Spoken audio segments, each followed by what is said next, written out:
My name is Tommy Grace. I live in a small village in California called Red Hollow. It was once a place full of life, with kids playing in the streets and neighbors always stopping by to say hello. But everything changed one terrible day, and I'll never forget it. A few years ago, the ground shook so hard it felt like the whole world was breaking apart. The earthquake destroyed almost the whole village. I was in town getting supplies when it happened.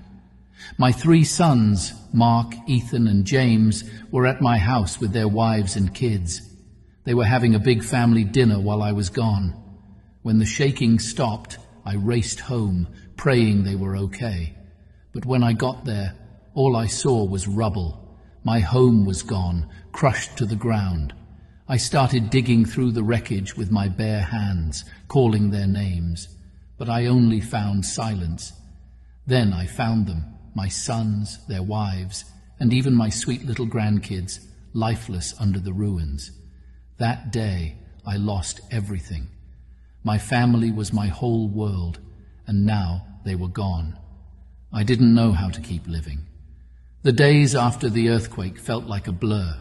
The town was full of people crying, trying to rebuild, but I didn't care about any of it. I didn't want to be here anymore. One morning, I decided I couldn't take the pain any longer. I walked deep into the woods, far away from the village. I didn't want anyone to find me. I planned to end my life there where no one would see. But as I wandered, I heard a faint, sad sound. It was like a cry. I followed it and found a tiny monkey tied to a tree. He was skinny, dirty, and shivering with fear. His big brown eyes looked up at me, full of sadness. For a moment I forgot about my own pain. I couldn't leave him there like that.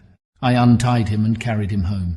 At first, the little monkey, who I named Buddy, was too scared to eat or let me come near him. He would hide in the corner and shake whenever I moved. But I knew what it was like to be scared and hurt, so I gave him time. Slowly, he started to trust me. One night, when I couldn't sleep, I found my father's old rusty violin, which had also managed to survive the earthquake. It was covered in dust, but I cleaned it up and strummed a few chords. I hadn't played in years, but the sound brought back memories of happier times. Buddy came out of his corner and sat near me, tilting his head as if he was listening. From that night on, I played the violin every evening, and Buddy always sat by my side. One day, as a joke, I gave him the violin, urging him to try his hands on it. He clumsily touched the strings, making silly sounds that made me laugh for the first time in ages. Over time, Buddy started to get better. His tiny hands learned how to pluck the strings, and soon he was playing real music. Now, Buddy and I perform together. We travel to nearby towns, sharing our music with anyone who will listen. People always say how special it is to see a man and a monkey making music together, but it's more than that. For me, Buddy saved my life.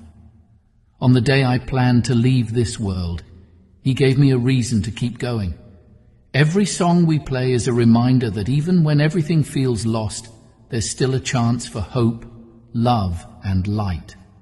So when you see Buddy and me, know this: we are 2 broken souls who found each other in the darkest of times.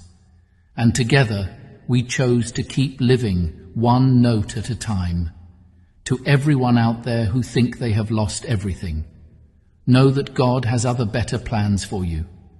Tonight, I'll allow Buddy to play 3 pieces and bless your evening. Listen and be encouraged. Thank you.